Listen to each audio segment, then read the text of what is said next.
I am woman. I am Janet Ward Black. I'm a lawyer in Greensboro, North Carolina. I've been practicing law about 25 years. I have my own business. I have about 20 employees, so I'm an entrepreneur. I never intended to start out and become an entrepreneur, but that's kind of how things worked out. I've been president of the North Carolina Trial Lawyers, which is a group of 4,000 lawyers, and I've been president of the North Carolina Bar Association, which is 16,000 lawyers. I'm only the second person in history to have been president of both of those organizations. I am named in Best Lawyers in America in North Carolina, Super Lawyers in the top 50 women lawyers in the state of North Carolina, and my law firm has been named in Best Law Firms by U.S. News and World Reports. One of the things that I love to do the minute I get home is to put my hair in a ponytail, take my contact lenses out, and put my glasses on. And I call those no makeup times or no makeup days. And I usually hide.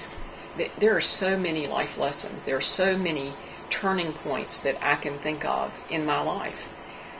Changing majors in college, getting married, becoming employed at my first job, changing jobs, ending up being an entrepreneur. There are so many different doors that I have had to make a choice. Am I going to walk through that door, or am I going to stay where I am?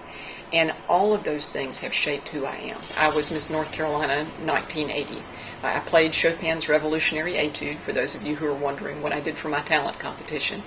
It was a wonderful experience, primarily because it gave me the opportunity to travel from one side of the state to the other. So it was a great thing for me to see at age 21 how there were powerful people, men and women, changing our world. I had a father who couldn't afford to go to college, and one of the things that was most important to him was that I get a good education. And from the time I was a little girl, he saved $100 every month and put it into a bank account to make sure that I could go to the college that I wanted to. My father had always said, I want you to have a job where you don't have to ask anyone for a job. And I said, let's see, doctors don't have to ask people for jobs. I know, I'll be a lawyer.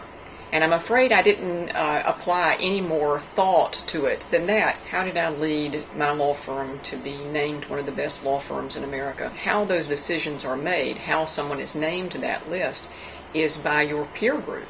So I hope what that means is that we have always acted with integrity, with honor. We've been truthful and forthright in our dealings with other law firms, and that we've been professional, well prepared, and educated in how we've approached a problem. I belong to an organization called WPO, the Women Presidents Organization, and that is a group of women, all of whom have started their own businesses and have sales in excess of $1 million. And we talk about the challenges about running businesses and how do we make our businesses more successful, more powerful in the community. But we all face sort of the same challenges. How do we make our businesses successful? And how do we draw on the strengths of each other to improve the services that we provide? But what women need to recognize is we are in this together. That if we pool our resources, if we pool our knowledge, the entire pool, in fact, gets higher. The water goes higher if women are successful collectively.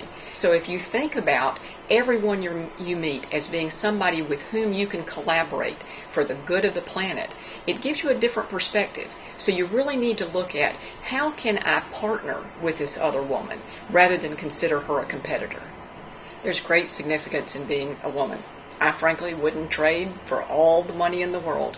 I enjoy manicures and pedicures and the fun things that women have the opportunity to do. But it is a great joy for me.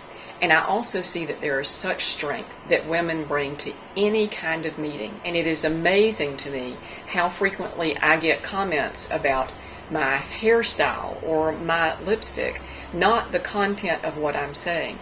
So we as women have to be particularly careful about what we wear, how we speak, because the first thing people look at for women are what does she look like and what does she sound like.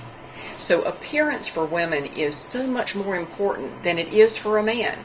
You know, men can put on a suit and a tie and they all look basically alike, but we can morph into different things as a result of what we wear. But it is a hindrance. And I want young women to understand, when you're being interviewed for a job, when you're going out to speak on behalf of somebody else, first and foremost, make sure that your appearance is not a hindrance. Make sure how you speak, how you communicate is not a hindrance from what you're trying to accomplish. I hold myself out as a Christian attorney. It's something that makes me hold myself accountable to that standard. Because if I do anything in the community that's inconsistent with being a Christian attorney, then I've turned into a hypocrite. If I don't return the shopping cart at the grocery store, if I tell somebody X when the truth is Y, I then lose the integrity that I have sought after for so long. My character is called into question. So in fact, by telling people I'm a Christian attorney holds me to a higher standard. When I was president of the North Carolina Bar Association, we created a day. We called it For All Day, as in with liberty and justice for all, from the Pledge of Allegiance. And in that day, lawyers come together, and it's now happening every year, to answer people's questions on the phone for free from 7 in the morning to 7 at night. So it worked out very well, such that the North Carolina Bar Association has continued it in the last 5 years since I've been president of that organization. It also has been copied in other states and in other provinces in Canada, and we've just recently learned that they're going to take the program national. I am a huge supporter, actually an investor, in a nonprofit called International Cooperating Ministries. What basically it does is build churches in third world countries for churches who do not have a building. They have the people, but they don't have the physical structure. It is the great joy of my life to know that there are churches around the world that I've helped support, that those congregations will be able to meet in a building, whereas before they might have to meet under a tree or in somebody's house. So it is a great legacy for me, and I think that's something all of us need to look to. What's our legacy going to be? And it's hard to say why perhaps people look up to me. I hope that the following is true. I hope they do, because I have tried to treat everybody that I meet as someone worthy of my time. That I try as best I can, though I can be very busy at times, to listen to what they have to say and to find that information valuable. I think everybody on the planet has great worth, but a lot of times we don't get to see it because of how that person may have been treated in the past. My purpose is to serve. My purpose professionally is to be a voice for the voiceless. There's a poet whose name is Alice Walker who wrote a book that's called We Are the Ones Who We're Waiting For.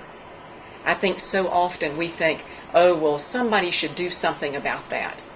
And we need to keep saying, don't make the conclusion that somebody else needs to fix it. If it makes a difference to you, if you're aggravated, maybe you're the one who needs to solve it. Let's contend, let's believe it's not somebody else that we're waiting to fix the problem. We're the ones who need to fix the problem.